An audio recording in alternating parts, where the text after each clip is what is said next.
Voilà, bonsoir à tous. Monsieur le bourgmestre, je souhaitais vous interpeller suite à l'article du 12 janvier paru dans la Nouvelle Gazette. Celui-ci dénonçait un afflux de personnes dans le centre commercial Rive Gauche. Images et commentaires également relayés sur les réseaux sociaux. D'autres citoyens ont également rapporté que la situation était semblable à Ville 2, un nombre important de personnes à l'intérieur du centre commercial, des distances de sécurité non respectées, des petits groupes de personnes qui s'y réunissent. Bien que les soldes soient une période cruciale pour les indépendants qui ont vu leur activité arrêtée durant plusieurs semaines ou encore amoindrie par la crise et que celles-ci sont prolongées jusqu'au 15 février, et je m'en réjouis de voir que les clients sont toujours au rendez-vous, cependant, la question qui se pose aujourd'hui concerne l'encadrement, et j'insiste, des centres commerciaux et non pas l'activité des commerçants. En effet, alors que de nombreux indépendants ont encore leurs portes closes et que l'épidémie est toujours très présente sur notre territoire, la vision d'un centre commercial dont le respect des mesures sanitaires liées à la crise Covid laissant à désirer pose question. De ce fait, sachant qu'il revient aux autorités communales de respecter et de faire respecter sur l'entièreté du territoire communal les mesures fédérales promulguées pour limiter la propagation du coronavirus. De plus, considérant que le bourgmestre, lorsqu'il constate que des activités sont exercées en violation de l'arrêté ministériel ou des protocoles applicables, qu'il peut ordonner une fermeture administrative de l'établissement concerné dans l'intérêt de la santé publique, et que l'arrêté ministériel prévoit également que les autorités locales ont la possibilité de prendre des mesures plus sévères en cas d'augmentation de l'épidémie sur le territoire.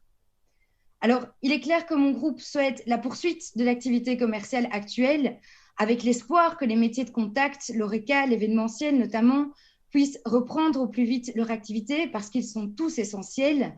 Mais nous savons que c'est avec le respect des mesures par l'ensemble de la population que nous pourrons y parvenir tous ensemble. Il est clair que la responsabilité des bourgmestres est très lourde en cette période de pandémie, j'en ai bien conscience. Néanmoins, j'espère au moyen de cette intervention donner lieu à des réponses qui permettront de rassurer les indépendants et les citoyens sur la bonne gestion de cette crise à Charleroi. Dès lors, pourriez-vous nous indiquer comment avez-vous réagi à la suite du constat de l'affluence de personnes dans ce centre commercial? Dans l'article de la Nouvelle Gazette, la direction du centre commercial Rive Gauche assure avoir un contact avec la police afin de s'assurer que les mesures sanitaires soient bien respectées. Pourriez-vous nous confirmer la véracité de ces propos et nous expliquer les méthodes d'échange entre les centres commerciaux et la police? Quelles sont les mesures prises par la ville pour s'assurer du respect des mesures anti-Covid par les centres commerciaux? Quelles mesures sont prises concrètement par les centres commerciaux pour assurer le respect des règles Covid? Et enfin, quelle est la situation épidémique sur notre territoire et en fonction de celle-ci, jugez-vous opportun de prendre des mesures plus sévères? Je vous remercie d'avance de votre réponse. Merci, Monsieur Magnette, c'est à vous. Merci, Monsieur le Président. Merci, Madame Choël, pour cette question effectivement importante et qui me permet de mettre les points sur les i et de dissiper peut-être des impressions qui ont laissé le sentiment amer que vous décrivez, mais vous faites bien de poser la question, ça permettra de clarifier les choses. Et donc d'abord, depuis le début de la crise, nous sommes bien entendu en contact permanent avec les directions des centres commerciaux portant le centre Rive Gauche et Ville 2. Ces contacts ont bien entendu été renforcés en décembre, sachant que les fêtes de fin d'année sont une période propice aux achats. Et des mesures spécifiques ont été prises, avec notamment des passages réguliers de la police dans les deux galeries, ce qui permet une action complémentaire avec celle des agents de sécurité qui travaillent, eux, pour le compte des deux galeries elles-mêmes. Et je crois qu'on peut dire que le mois de décembre s'est bien déroulé. En tout cas, il n'y a eu aucun incident à déplorer et aucun non-respect de la règle. Les directions des deux centres commerciaux s'attendaient à des fréquentations identiques pour le premier samedi des soldes. En général, ce sont deux périodes tout à fait comparables. Ce fut globalement le cas. En nombre absolu, les galeries n'ont compté qu'une légère augmentation des visiteurs et jamais la jauge qui est autorisée par les mesures de l'arrêté royal n'a été dépassée. Ceci étant, il y a deux phénomènes qui ont pu donner l'impression que la sécurité sanitaire n'avait pas été totalement respectée dans ces galeries commerciales.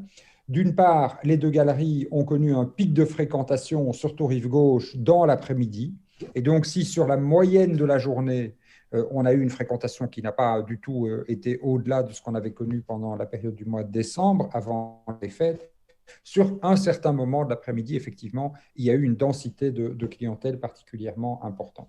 Et deuxièmement, et c'est regrettable, ce pic, sans dépasser la jauge, a créé des files importantes à certains endroits de la galerie et une partie de la population s'est organisée pour contourner les règles aux entrées et se rassembler, souvent à deux, parfois même en groupes plus importants, à l'intérieur de la galerie, ce qui a posé ces difficultés. Nous avons donc immédiatement organisé une réunion en visioconférence avec les responsables des deux galeries dès le lundi.